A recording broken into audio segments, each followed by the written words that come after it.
Vishnu ശാലിനിയുടെ latest എപ്പിസോഡിൽ ശാലിനി അങ്ങനെ ആ കസേരയിലേക്ക് ഇരുന്നിട്ട് ഇരിക്കു ബാലേന്ദ്ര എന്ന് പറയുകയാണ്. അന്നേരം ബാലേന്ദ്രൻ ആകെ സംശയിച്ച് നിൽക്കുമ്പോൾ പിന്നെ ഹരീഷ് പറയുന്നുണ്ട്, ബാലേട്ടൻ കേട്ടില്ലേ, ജില്ലാ കളക്ടർ നമ്മുടെ കൂടെ കൂടുകയാണ്, സംശയിക്കുകയൊന്നും വേണ്ടെന്ന് പറയുമ്പോൾ ബാലേന്ദ്രൻ ഇരിക്കുകയാണ്. തുടർന്ന് നമുക്ക് അപരിചിതത്വം ഒഴിവാക്കാനായിട്ട് ഒരു ഐസ് ബ്രേക്കിംഗ് ആകാം എന്നിങ്ങനെ ശാലിനി പറയുമ്പോൾ, നീ ഇത് ആത്മാർത്ഥമായിട്ടാണ് പറയുന്നതെങ്കിൽ ഞാൻ സമ്മതമാണെന്ന് പറയുമ്പോൾ അതേ ബാലേന്ദ്ര എന്ന് പറയുന്നുണ്ട്. തുടർന്ന് ബാലേന്ദ്രൻ അങ്ങ് വിശ്വാസമാവുകയാണ് ഈ ശാലിനിയെ. തുടർന്ന് ബാലേന്ദ്രനാണെങ്കിൽ ഓരോരോ സത്യങ്ങളായിട്ട് അങ്ങോട്ട് തുറന്ന് കാട്ടുകയാണ്.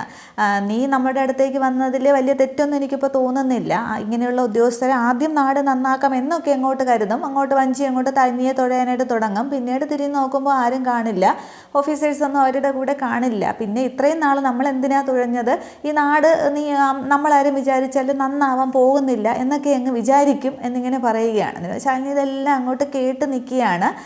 തുടർന്ന് ബാലേന്ദ്രൻ പറയുന്നുണ്ട്, ശാലിനി എന്തായാലും ഇവിടെ വെറുതെ ബലിയാടാവുകയാണ് ചെയ്തത്. ഇപ്പോൾ മുഖ്യമന്ത്രിയുടെ ഓഫീസിൽ ടൈപ്പ് ചെയ്തുകൊണ്ടിരിക്കുന്ന ശാലിനിയുടെ സസ്പെൻഷൻ ഓർഡർ ഞാനിപ്പോൾ തന്നെ പിൻവലിപ്പിക്കാം, അതാണ് രാഷ്ട്രീയത്തിൻ്റെ ഒരു കളി. പകരം പിന്നെ വേറൊരു സംഭവം ഒരു കേസിൽ നിന്ന് ഒഴിവാക്കി തരണം എന്നിങ്ങനെ പറയുകയാണ്. അന്നേരം അതെന്താ സംഭവം എന്നിങ്ങനെ ശാലിനി ചോദിക്കുമ്പോൾ, ഒന്നും ആവാത്ത പോലെ ഇങ്ങനെ നിഷ്കളങ്ക ചമയരുതേ, ആ ചൈന കോളനിയിലെ ഭൂമി ഇടപാട് തന്നെയാണെന്ന് പറയുമ്പോൾ അത് ക്ലോസ് ചെയ്ത ഫയലല്ലേ എന്നിങ്ങനെ ശാലിനി ഇങ്ങനെ ഓരോന്നോരോന്നായിട്ട് അങ്ങോട്ട് ബാലേന്ദ്രനെ ഇട്ട് കൊടുക്കുകയാണ്. അതേസമയം ആ ചുവരിൽ മറിഞ്ഞു നിന്നുകൊണ്ട് ക്യാമറ ഇതെല്ലാം ഷൂട്ട് ചെയ്യുകയാണ്. അന്നേരം ക്ലോസ് ചെയ്ത ഫയലിലെന്ന് പറയുമ്പോൾ ഒരു ജില്ലാ കളക്ടർ വിചാരിച്ചാലാണോ അതൊന്ന് റീ ഓപ്പൺ ചെയ്യാൻ പറ്റാത്തത്? ഭൂമി സർവേയിൽ എന്തെങ്കിലും പിശകുണ്ട് എന്ന് കരുതി അങ്ങോട്ട് അപ്പീൽ കൊടുത്താൽ ജില്ലാ മജിസ്ട്രേറ്റ് അല്ലേ, അപ്പോൾ അത് ഓപ്പൺ ചെയ്യാനായിട്ട് സാധിക്കും. പിന്നെ ഇതൊക്കെ നമ്മുടെ കയ്യിൽ വരുമെന്ന് പറയുകയാണ്. അന്നേരം അതെങ്ങനെ ബാലേന്ദ്ര എന്ന് വീണ്ടും ശാലിനി ഇങ്ങനെ എറിഞ്ഞു കൊടുക്കുകയാണ്. അന്നേരം നിനക്ക് ഒന്നും അറിയാത്ത പോലെ ഇങ്ങനെ ഇരിക്കരുതേ, അമിത് ഗ്രൂപ്പാണ് ഇതിൻ്റെ എല്ലാം പുറകിൽ കളിച്ചത്, നമുക്ക് ബന്ധപ്പെട്ട ഉദ്യോഗസ്ഥർ തന്നെ വീണ്ടും ഇത് സർവേ നടത്തും, ഒരു കളക്ടറുടെ ഒപ്പിനൊക്കെ എന്താണ് വിലയെന്നറിയാമോ? അപ്പോൾ പിന്നെ സുസ്മിതയ്ക്ക് അന്ന് 10 കോടി കൊടുത്തിട്ട് കാര്യമൊന്നും നടന്നില്ല, ശാലിനിക്ക് വേണമെങ്കിൽ 25-30 കോടിയൊക്കെ ഞാൻ വാങ്ങിച്ചു തരാമെന്ന് പറയുന്നുണ്ട്. അന്നേരം അമിത് ഗ്രൂപ്പ് എന്ന് പറയുമ്പോൾ ആ കഴിഞ്ഞ എപ്പിസോഡിൽ കാണിച്ച പോലെ നെഗറ്റീവ് ഫിലിം എന്ന പോലെ കാർ ഇങ്ങനെ പോകുന്ന ഒരാളിൽ നിന്ന് ഇറങ്ങുന്നതൊക്കെ കാണിക്കുന്നുണ്ട്. തുടർന്ന് ബാലേന്ദ്രൻ ഓരോരോ സത്യങ്ങളായിട്ട് അവിടെ അങ്ങ് വിളിച്ചു പറയുകയാണ്. അമിത് ഗ്രൂപ്പ് തന്നെയാണ് ഇതിൻ്റെ പിന്നിൽ കളിച്ചത്, ഉച്ചക്കഞ്ഞി ഭക്ഷണത്തിൻ്റെ കാര്യങ്ങളൊക്കെ ഇതിൽ ഈ ഏണിംഗ് മെമ്പർ പദ്ധതിയിൽ തിരുക്കി കയറ്റിയത് ഹരീഷാണ് അമിത് ഗ്രൂപ്പിൻ്റെ ബിനാമി. അതുകൊണ്ടാണ് കരിമ്പട്ടികയിൽപ്പെട്ട ഒരു കമ്പനിയാണെങ്കിൽ ഇതിലേക്ക് വന്നതും ഇവിടെ ഭക്ഷ്യവിഷബാധ ഉണ്ടായതും ശാലിനി വെറുതെ ബലിയാടായതും പിന്നെ ഇപ്പോഴുണ്ടായൊരു മാനനഷ്ടത്തിന് ഒരു 5-10 കോടി ഞാൻ കൂടുതൽ അങ്ങോട്ട് വാങ്ങിച്ചു തരാമെന്ന് പറയുമ്പോൾ അത്രയും ഒക്കെ കിട്ടുമോ ബാലേന്ദ്ര എന്നിങ്ങനെ ശാലിനി ചോദിക്കുകയാണ്. പിന്നെ കിട്ടാതെ ശാലിനിയുടെ വില എന്താണെന്ന് ശാലിനിക്ക് അറിയില്ലേ. ഇപ്പോൾ പിന്നെ നമ്മുടെ കൂടെ കൂടിയ സ്ഥിതിക്ക് പിന്നെ നമുക്ക് ഇനിയും വേറെ കാര്യങ്ങളൊക്കെ ഉണ്ട്, ഓരോ ഉദ്യോഗസ്ഥരുടെ കാര്യങ്ങളൊക്കെ ഉണ്ട്, അതൊക്കെ ഞാൻ പറഞ്ഞു തരാമെന്ന് പറയുമ്പോൾ ഇങ്ങനെ എത്ര ഉദ്യോഗസ്ഥരുണ്ട് അവരുടെ കഥ ഞാൻ പറയാമെന്ന് പറയുമ്പോൾ ഈ ശാലിനി പറയുകയാണ് അതൊക്കെ നമുക്കൊരു അടുത്ത എപ്പിസോഡിലാവാമെന്ന്. അന്നേരം ഹരീഷും ബാലേന്ദ്രനും സംശയിക്കുകയാണ്, എപ്പിസോഡോ അതൊന്നും ചോദിക്കുമ്പോൾ, അല്ല ഇങ്ങനെ ഓരോന്നായിട്ട് വെട്ടി തുറന്ന് പറഞ്ഞാൽ എല്ലാം കൂടി എൻ്റെ തലയിൽ കയറില്ല, ഇവിടെ ചുവരിനും ഒക്കെ കണ്ണും കാതും ഉള്ള സന്ദർഭങ്ങളല്ലേ, അപ്പോൾ അതൊക്കെ പിന്നീട് ഒരിക്കൽ പറയാമെന്നുള്ളതാണ്. അപ്പോൾ ശാലിനി ഇപ്പോൾ നമ്മുടെ കൂടെ കൂടിയത് എന്തായാലും നന്നായി, എനിക്ക് ആകെ അങ്ങ് സന്തോഷമാണെന്ന് പറഞ്ഞിട്ട് ഒരു പെഗ് ബാലേന്ദ്രൻ കഴിക്കുകയാണ്. അന്നേരം ഞാൻ ഈ സന്തോഷത്തിൽ ഞാൻ ഒന്നുകൂടി അടിച്ചോട്ടെ എന്ന് ചോദിക്കുകയാണ്. അന്നേരം വീണ്ടും അതിങ്ങനെ ഒഴിക്കാനായിട്ട് തുടങ്ങുമ്പോൾ ഈ അലക്സും ഹരീഷും ഒക്കെ ആകെ സന്തോഷത്തിൽ ത്രില്ലടിച്ച് നിൽക്കുകയാണ്. ബാലേന്ദ്രനൊക്കെ ശാലിനി തങ്ങളുടെ ഒപ്പം കൂടുന്നു എന്നുള്ള ഒരിതിൽ കളക്ടർ കൂടി കയ്യിൽ വരുമ്പോൾ കോടികളുടെ തട്ടിപ്പ് നടത്താമെന്നുള്ള ഒരു ഉദ്ദേശമാണ് അവർക്ക്. അന്നേരം ബാലേന്ദ്രനാണെങ്കിൽ വീണ്ടും ഇതിങ്ങനെ ഒഴിക്കാനായിട്ട് തുടങ്ങുമ്പോൾ ശാലിനി പറയുകയാണ്, ഇഫ് യു ഡോണ്ട് മൈൻഡ് ഞാൻ ഒഴിച്ചു തരാം എന്നിങ്ങനെ പറയുന്നുണ്ട്. അന്നേരം ഹരീഷിനാകെ സന്തോഷമാവുകയാണ്. ഈ ബാലേട്ടൻ്റെ ഒരു സമയം കണ്ടില്ലേ, ജില്ലാ കളക്ടറാണ് കള്ളൊഴിച്ചു കൊടുക്കാൻ, സന്തോഷം തന്നെ എന്നൊക്കെ പറയുകയാണ്. അന്നേരം ശാലിനി നീ കഴിക്കില്ലല്ലോ അതുകൊണ്ടാണ് ഞാൻ അടിക്കുന്നത് എന്നിങ്ങനെ ബാലേന്ദ്രൻ പറയുമ്പോൾ, നിങ്ങളുടെ ഒപ്പം ഞാനും കൂടിയില്ലേ, ഇനിയും ഒരിക്കൽ അടിച്ചു തുടങ്ങാം എന്നിങ്ങനെ പറയുമ്പോൾ അവരെല്ലാവരും ആകെ സന്തോഷത്തിരിക്കുകയാണ്. തുടർന്ന് ഗ്ലാസ് എടുത്ത് ബാലേന്ദ്രൻ ഇങ്ങനെ നീട്ടുന്നുണ്ട്. അതേസമയം ശാലിനി ആണെങ്കിൽ അതിന് കുപ്പി തുറക്കുകയാണ്. കുപ്പി തുറക്കുമ്പോൾ ബാലേന്ദ്രൻ ഗ്ലാസ് നീട്ടുമ്പോൾ അതിലേക്ക് ഇങ്ങനെ ഒഴിക്കുന്ന വ്യാജേന ശാലിനി വന്നിട്ട് ആ ഇരിക്കുന്ന കസേരയിലിരിക്കുന്ന ബാലേന്ദ്രൻ്റെ തലയിൽ കൂടി ഈ കുപ്പി ഉള്ളത് അങ്ങ് കമഴ്ത്തുകയാണ്. അന്നേരം ബാലേന്ദ്രൻ ആകെ അങ്ങ് ശാലിനി വിളിക്കുന്നുണ്ട്. അന്നേരം ഇരിക്കവിടെ എന്ന് പറഞ്ഞിട്ട് ബാലേന്ദ്രൻ്റെ തലയ്ക്ക് ഇങ്ങനെ മുടിയിലിങ്ങനെ പിടിച്ചിട്ട് അത് ഫുള്ളായിട്ട് ഒഴിക്കുകയാണ്. അതിലുള്ള മദ്യം മുഴുവൻ ബാലേന്ദ്രൻ്റെ തലയിലേക്ക് ശാലിനി ഒഴിക്കുന്നുണ്ട്. അന്നേരം ഇവൾക്ക് ഭ്രാന്താടാന്നിങ്ങനെ ഹരീഷ് പറയുന്നുണ്ട്. അന്നേരം അനങ്ങി പോകരുത് എന്ന് പറഞ്ഞിട്ട് ശാലിനിയാണെങ്കിൽ ബാലേന്ദ്രൻ്റെ ഷർട്ടിൻ്റെ കോളറിന് പിടിച്ചിട്ട്,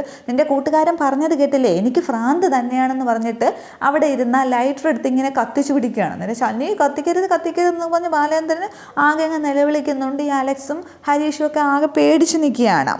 ഇപ്പോൾ അകത്തും പുറത്തും നിൻ്റെ അകത്തും പുറത്തുമൊക്കെ ആൽക്കഹോൾ തന്നെയാണ്, ഞാനങ്ങ് കത്തിച്ച് മേൽപോട്ടത്തേക്ക് അയക്കട്ടെ എന്ന് പറഞ്ഞ് ശാലിനിയിൽ ആകെ പ്രാന്ത് പിടിച്ച പോലെ അങ്ങ് നിൽക്കുകയാണ്. അന്നേരം ശാലിനി വേണ്ട കത്തു എന്നൊക്കെ ബാലേന്ദ്രൻ വിളിച്ച് പറയുന്നുണ്ട്. ഈ സമയത്താണ് അനുപല്ലവിയും പിന്നെ രാമേട്ടനും കൂടി അകത്തേക്ക് കയറുന്നത്. അന്നേരം മേഡം വേണ്ട എന്ന് പറയുമ്പോൾ ഇവനെ ഞാനിന്ന് കൊല്ലും, കുറേ പച്ച നോട്ടുകൾക്ക് വേണ്ടി പിഞ്ചു കുഞ്ഞുങ്ങളുടെ ജീവൻ ബലിയാടാക്കി ഇവൻ വേണ്ട എന്നൊക്കെ പറഞ്ഞ് നിൽക്കുകയാണ്. അന്നേരം ബാലേന്ദ്രനാണെങ്കിൽ അനുപല്ലവിയോട് മാം പ്ലീസ് എന്നൊക്കെ പറയുന്നുണ്ട്. അവസാനം അനുപല്ലവിയാണെങ്കിൽ ശാലിനി ഇങ്ങോട്ട് പിടിച്ച് മാറ്റിയ ലൈറ്റർ അങ്ങോട്ട് ഓഫ് ചെയ്യുന്നുണ്ട്. ഈ സമയത്ത് ബാലേന്ദ്രൻ വീണ്ടും എന്തോ പറയാനായിട്ട് വരുമ്പോൾ കുറച്ച് പത്രപ്രവർത്തകർ മൈക്കും ക്യാമറയും ഒക്കെ ആയിട്ട് ഇതിനകത്തേക്ക് തള്ളി കയറുകയാണ്. അന്നേരം എല്ലാവരും ഒരു നിമിഷം ഇങ്ങനെ അവരെ തന്നെ നോക്കുന്നുണ്ട്. പെട്ടെന്ന് ബാലേന്ദ്രനാണെങ്കിൽ പ്ലേറ്റ് അങ്ങ് മാറ്റുകയാണ്. അന്നേരം ശാലിനി ഇങ്ങനെ നോക്കിക്കൊണ്ട് നിൽക്കുന്നേ ഉള്ളൂ. അന്നേരം കളക്ടർ മേഡം അല്ലേ എന്നിങ്ങനെ ചോദിച്ചിട്ട് ബാലേന്ദ്രൻ സാർ എവിടെ എന്താ സംഭവം എന്നും പറഞ്ഞിട്ട് ഒരു പെൺകുട്ടി ഇങ്ങനെ മയക്കം കൊണ്ട് നിൽക്കുകയാണ്. അന്നേരം ബാലേന്ദ്രൻ ആകപ്പാടെ ധൈര്യം വരുന്നുണ്ട്. ബാലേന്ദ്രൻ പറയുകയാണ്, ദേ കളക്ടർ കണ്ടില്ലേ, ഇവളെന്നെ കൊല്ലാൻ വേണ്ടി വന്നിരിക്കുകയാണ്. ഏതോ കമ്പനികളുടെ കയ്യിൽ നിന്നും കോഴപ്പണമൊക്കെ വാങ്ങിച്ചിട്ട് അഴിമതിയൊക്കെ നടത്തിയിട്ട് ഒരു പൊതുപ്രവർത്തകനെ ഞാനിപ്പോൾ അതിനെതിരെ പ്രതികരിച്ചു, ഇപ്പോൾ എന്നെ കൊലവേറി നടത്താനായിട്ട് വന്നിരിക്കുകയാണ്, കണ്ടില്ലേ ഇവരുടെ ദേഷ്യം എന്നൊക്കെ പറഞ്ഞ് നിൽക്കുമ്പോൾ ഈ രാമേട്ടനും അനുപല്ലവിയൊക്കെ അന്തം വിട്ട് നിൽക്കുകയാണ്. ഇങ്ങനെ ബാലേന്ദ്രൻ ഇങ്ങനെ പറയുന്നത് കേട്ടിട്ട്. പക്ഷേ ശാലിനി ആണെങ്കിൽ ആ ഒരൊറ്റ തീഷ്ണതയുള്ള നോട്ടത്തോടു കൂടി ബാലേന്ദ്രനെ നോക്കി തന്നെ നിൽക്കുകയാണ്. പക്ഷെ ബാലേന്ദ്രൻ പേടിക്കുന്നില്ല. ബാലേന്ദ്രൻ വീണ്ടും അങ്ങ് പറയുകയാണ്, ഇവൾ അഴിമതി നടത്തിയത് തന്നെയാണ്, ഇപ്പോൾ എന്നെ കൊല്ലാൻ വേണ്ടി വന്നിരിക്കുന്നു, ഒരു പൊതുപ്രവർത്തകനെ എന്നെ അങ്ങോട്ട് കൊല്ല്, പെട്രോൾ ഒഴിച്ചോ കത്തിച്ചോ ചുട്ട് ചാമ്പലാക്കി അങ്ങോട്ട് കൊല്ലു എന്നും പറഞ്ഞിങ്ങനെ ഷർട്ടൊക്കെ വിരിച്ച് കാണിക്കുന്നുണ്ട് ശാലിനിയുടെ മുമ്പിലേക്ക് ചെന്നിട്ട്. ഒരു പൊതുപ്രവർത്തകൻ എന്ന രീതിയിൽ എനിക്ക് ആ മരണം നല്ലത് തന്നെയാണ്, എന്താടി നീ നോക്കിക്കൊണ്ട് നിൽക്കുന്നത്, ചാനലുകാരെയും പത്രക്കാരുടെയും മുമ്പിൽ വെച്ച് തന്നെ എന്നെ കൊല്ല്, ഇപ്പം നിനക്കൊന്നും പറയാനില്ലേ, ക്യാമറയും ഇതുമൊക്കെ മയക്കം കണ്ടപ്പോൾ നിനക്കൊന്നും പറയാനില്ലേ എന്നും പറഞ്ഞ് ആകെ വെപ്രാളപ്പെട്ട് ബാലേന്ദ്രൻ അങ്ങ് കത്തിക്കയറുകയാണ്. ഹരീഷും അലക്സും ഒക്കെ നോക്കിക്കൊണ്ട് നിൽക്കുന്നുണ്ട്. പക്ഷേ ശാലിനിയാണെങ്കിൽ ആ ഒരൊറ്റ നോട്ടത്തിൽ തന്നെ ഇങ്ങനെ ബാലേന്ദ്രനെ നോക്കി നിൽക്കുകയാണ്, ഒന്നും പറയുന്നില്ല. ഈ സമയത്ത് തന്നെ ACP ചന്ദ്രബോസും ആ സബ് ഇൻസ്പെക്ടറും നഹാസും വേറെ കുറേ പോലീസുകാരൊക്കെ ആയിട്ട് കയറി വരുന്നുണ്ട്. അന്നേരം ശാലിനി ഇങ്ങനെ നോക്കിക്കൊണ്ട് നിൽക്കുകയാണ്. തുടർന്ന് നമുക്ക് പോകാം മാഡം എന്നിങ്ങനെ ACP പറയുകയാണ്. അന്നേരം എന്തിനെന്നുള്ള ഉദ്ദേശത്തിൽ ശാലിനി നോക്കുമ്പോൾ ബാലേന്ദ്രൻ സാർ ഒരു പൊതുപ്രവർത്തകനാണ്, സാറിൻ്റെ വീട്ടിൽ അതിക്രമിച്ച് കയറിയതിനും ആക്രമിച്ചതിനുമൊക്കെ ഇന്ത്യൻ ശിക്ഷാ നിയമം വിധിക്കപ്പെടുന്ന എത്ര ശിക്ഷയുണ്ടെങ്കിലും അത് ഞാൻ തന്നിരിക്കും എന്നിങ്ങനെ ACP പറയുകയാണ്. അന്നേരം പോലീസ് കളക്ടർക്ക് പിന്നാലെയല്ല വരേണ്ടത്, മുന്നാലെയാണ് വരേണ്ടത്, എസ്കോർട്ടായിട്ട് എന്ന് ചോദിക്കുമ്പോൾ അതൊന്നും ഇനി ഇവിടെ പറഞ്ഞിട്ട് കാര്യമില്ലല്ലോ, ശിക്ഷ എല്ലാവർക്കും ഒരുപോലെ ബാധകമാണ്, അതിനിപ്പോൾ ഏത് ജില്ലാ മജിസ്ട്രേറ്റ് ആയാലും എന്നിങ്ങനെ ACP പറഞ്ഞിട്ട് വരണം എന്നിങ്ങനെ പറയുകയാണ്. എന്നിട്ട് ഇങ്ങനെ ബാലേന്ദ്രൻ നോക്കി ചിരിക്കുന്നുണ്ട്. അന്നേരം അവർ തങ്ങളിലുള്ള ഒരു അഡ്ജസ്റ്റ്മെൻ്റ് ആണെന്ന് അവിടെ ശാലിനിക്ക് മനസ്സിലാവുന്നുണ്ട്. അതൊന്ന് ബാലേന്ദ്രൻ മുന്നോട്ട് നടക്കുകയാണ്, ശാലിനി പിന്നാലെ വരും എന്നുള്ളൊരു ഉദ്ദേശത്തിൽ. അന്നേരം മിസ്റ്റർ ACP എന്നിങ്ങനെ ശാലിനി വിളിക്കുകയാണ്. അന്നേരം തിരിഞ്ഞ് നിൽക്കുന്നുണ്ട്. അന്നേരം അതാണ് പറയുന്നത്, പോലീസ് മുന്നാലെയാണ് വരേണ്ടത്, പിന്നാലെ അല്ല എന്നുള്ളത്. അന്നേരം കളക്ടർ എന്നിങ്ങനെ പറയുമ്പോൾ ഇപ്പോഴും ശാലിനി വിഷ്ണു തന്നെയാണ് ഇവിടുത്തെ കളക്ടർ, പിന്നെ സസ്പെൻഷൻ ഓർഡർ വന്നില്ലല്ലോ, വന്നിട്ടും ആകാം നെഞ്ചു വിരിക്കലും കുറ്റം ചുമത്തലും ഒക്കെ. ഇപ്പോൾ നിങ്ങൾ ഈ സീനുകൾക്ക് പിന്നാലെ അതിന് മുന്നേ ഇവിടെ നിങ്ങളെല്ലാവരും വരുന്നതിന് മുമ്പേ ഞാൻ വന്ന് തുടങ്ങിയപ്പോഴുള്ള കുറച്ച് വിഷ്വൽസ് ഞാൻ നിങ്ങളെ കാണിക്കാം എന്നിങ്ങനെ പറഞ്ഞിട്ട് പ്രകാശ് എന്നിങ്ങനെ ആ ക്യാമറയുള്ള സൈഡിലേക്ക് നോക്കി ശാലിനി വിളിക്കുമ്പോൾ അവിടെ നിന്നൊരു ക്യാമറാമാനും ഒരു മൈക്കും കൊണ്ടൊരു പെൺകുട്ടിയും വരികയാണ്. അന്നേരം ഇത് ന്യൂസ് റിപ്പോർട്ടർ പ്രകാശും നിവേദിതയും എന്ന് പറഞ്ഞ് ഇങ്ങനെ പരിചയപ്പെടുത്തുന്നുണ്ട്. എന്നിട്ട് കുറച്ച് വിഷ്വൽസ് കാണിച്ചു തരാമെന്ന് പറഞ്ഞിട്ട് അവരുടെ ക്യാമറയിലുള്ള വിഷ്വൽസ് കാണിച്ചു കൊടുക്കുകയാണ്. അന്നേരം ബാലചന്ദ്രൻ അമിത് ഗ്രൂപ്പിനെ കുറിച്ച് പറഞ്ഞതും ആ കുംഭസാരം എന്നോണം ആ കുറ്റകൃത്യങ്ങൾ ശാലിനിക്ക് മുന്നിൽ അവതരിച്ചല്ലോ, അതെല്ലാം അങ്ങ് കാണിച്ചു കൊടുക്കുകയാണ്. അന്നേരം ബാലേന്ദ്രൻ വായും തുറന്ന് അയ്യോ എന്നും പറഞ്ഞ് നിൽക്കുകയാണ്. ACP ആകെ അങ്ങ് വെട്ടിലാവുന്നുണ്ട്. അന്നേരം രാമേട്ടനും പിന്നെ അനുപല്ലവിക്കും ഒക്കെ സന്തോഷമാവുന്നുണ്ട്. തുടർന്ന് പറയുകയാണ്, ഇത് ഇപ്പോൾ ഹോട്ട് ന്യൂസായിട്ട് ലൈവായിട്ട് ടെലികാസ്റ്റ് ചെയ്തുകൊണ്ടിരിക്കുകയാണെന്ന് പറയുമ്പോൾ ബാലേന്ദ്രൻ പാതി ചത്ത നിലയിലങ്ങ് നിൽക്കുകയാണ്. തുടർന്ന് പറയുന്നുണ്ട്, ബാലേന്ദ്രൻ നീ നേരത്തെ പറഞ്ഞല്ലോ ഒരു പൊതുപ്രവർത്തകൻ എന്ന രീതിയിൽ മീഡിയയ്ക്ക് മുന്നിൽ മരിക്കുന്നതിന് കാണത്വമാണ് എന്നൊക്കെ.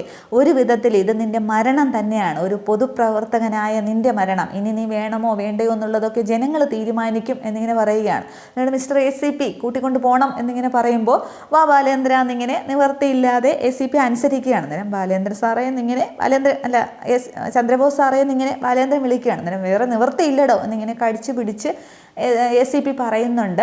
അതുകൊണ്ട് ഈ സമയത്ത് ഹരീഷ് അങ്ങോട്ട് ഓടാൻ തുടങ്ങിയാണ്. അന്നേരം മറ്റ് 2 കോൺസ്റ്റബിൾമാർ ഹരീഷിനെ പിടിക്കുന്നുണ്ട്. അന്നേരം ഞാൻ എന്തിനാന്ന് ചോദിക്കുമ്പോൾ നിന്നെ സ്റ്റേഷനിൽ കൊണ്ടുപോയി പാലും വെള്ളവും തരാടാന്ന് പറഞ്ഞിട്ട് അവർ പിടിച്ചുകൊണ്ട് പോകുന്നുണ്ട്. ഹരീഷിനെയും കൊണ്ടുപോകുന്നുണ്ട്, ബാലേന്ദ്രനെയും കൊണ്ടുപോവുകയാണ്. തുടർന്ന് ACP ആണെങ്കിൽ വീണ്ടും ശാലിനി വിളിക്കുന്നുണ്ട്. ACP എന്ന് വിളിക്കുമ്പോൾ മാഡം എന്നും പറഞ്ഞ് സല്യൂട്ട് അടിച്ച് വീണ്ടും ചന്ദ്രബോസ് നിൽക്കുകയാണ്. ഇവിടുത്തെ കളക്ടർ വീണ്ടും ശാലിനി വിഷ്ണു തന്നെയാണ് എന്നും ആയിരിക്കും എന്നിങ്ങനെ പറയുകയാണ്. അന്നേരം തല കുനിച്ച് ചന്ദ്രബോസ് നിൽക്കുമ്പോൾ അവസാന നിമിഷത്തെ ഒരു തിരിച്ചുവരവില്ല, മാഡത്തിന് എന്താണ് പറയാനുള്ളത് എന്നിങ്ങനെ വീണ്ടും മീഡിയ ചോദിക്കുമ്പോൾ ഈ ശാലിനി വിഷ്ണു കളക്ടറായിരിക്കുന്ന ഈ ജില്ലയിൽ നല്ലത് നടക്കൂ, നാളത്തെ ഭാവികളാണ് ഇന്നത്തെ കുരുന്നുകൾ, എൻ്റെ കുഞ്ഞുങ്ങളിൽ ഏതെങ്കിലും ഒന്നിനെ തൊട്ടവനെ ഞാൻ കൊന്നിരിക്കും എന്നിങ്ങനെ പറയുകയാണ്. അന്നേരം ഇത് ചോദിക്കുന്നുണ്ട്, ഒരു പൊതുപ്രവർത്തകനെ ഇങ്ങനെ കൊല്ലാനായിട്ട് തീ കൊളുത്ത് നോക്കുന്നതൊക്കെ കുറ്റകരമല്ലേ എന്ന് ചോദിക്കുമ്പോൾ ഈ ശാലിനി വിഷ്ണു കളക്ടറായിരിക്കുന്ന ഈ ജില്ലയിൽ നല്ലതേ നടക്കൂ, അങ്ങനെ നടക്കാൻ പാടുള്ളൂ എന്നിങ്ങനെ അനീതിക്കെതിരെ പ്രവർത്തിക്കുമെന്നൊക്കെ പറഞ്ഞ് കുറേ പഞ്ച് ഡയലോഗൊക്കെ പറയുകയാണ്. തുടർന്ന് ആ സീൻ അവിടെ അവസാനിക്കുന്നുണ്ട്. അന്നേരം ശാലിനി അവിടെ താൻ കുറ്റക്കാരിയല്ല എന്നവിടെ തെളിയിക്കുകയാണ്. ബാലേന്ദ്രൻ കുറ്റങ്ങളെല്ലാം പറഞ്ഞപ്പോൾ ശാലിനിയുടെ നിരപരാധിത്വം തെളിയുന്നുണ്ട്. അത് അത്രയേ ഉള്ളൂ. അതിനുശേഷം കാണിക്കുന്നത് സത്യഭാമയുടെ വീട്ടിൽ കാർത്തികയാണെങ്കിൽ മുറ്റത്ത് അങ്ങോട്ടും ഇങ്ങോട്ടും ഒക്കെ ആകെ ടെൻഷനിൽ നടക്കുമ്പോൾ ഒരു കൊറിയറുകാരൻ സ്കൂട്ടിയിൽ വരുന്നുണ്ട്. ഈ അഡ്രസ്സ് ഇവിടെയാണോ എന്ന് നോക്ക്, കാർത്തിക കെയർ ഓഫ് സത്യഭാമ എന്ന് പറയുമ്പോൾ അതെ ഞാൻ തന്നെയാണ്, എനിക്ക് തന്നെയാണ് വന്നിട്ടുള്ളതെന്ന് പറഞ്ഞ് അത് ഒപ്പിട്ട് വാങ്ങുകയാണ്. തുടർന്ന് എന്താണാവോ ഈ കൊറിയറിൽ എന്ന് പറഞ്ഞിട്ട് കാർത്തിക അത് ഓപ്പൺ ചെയ്ത് നോക്കുമ്പോൾ എന്തോ കാണുന്നുണ്ട്. തുടർന്ന് കാർത്തിക ഇങ്ങനെ അന്തം വിട്ട് നോക്കിക്കൊണ്ട് നിൽക്കുകയാണ്. ഇത്രയുമാണ് എപ്പിസോഡിൽ കാണിക്കുന്നത്. അപ്പോൾ അത് പിന്നെ കാർത്തികയ്ക്ക് വന്ന ഹർഷൻ്റെ ഡീറ്റെയിൽസ് ആണ് വന്നിരിക്കുന്നത്. പക്ഷേ അതിലൊരു ചെറിയൊരു സസ്പെൻസ് ഉള്ളതെന്ന് വെച്ചാൽ അത് മധുശ്രീ കാർത്തികയെ കൊടുക്കാനായിട്ട് വെക്കുന്നതാണ്. ഇനിയാണ് വിഷ്ണുവിൻ്റെ ഭാര്യയായിട്ട് തുടരാനായിട്ട് കാർത്തിക നോക്കുന്നതും ഇനിയാണ് വീണ്ടും നമ്മുടെ കഥയിലേക്ക് തിരിച്ചു വരുന്നതൊക്കെ. അതൊക്കെ നമുക്ക് കാണാം. Okay, thank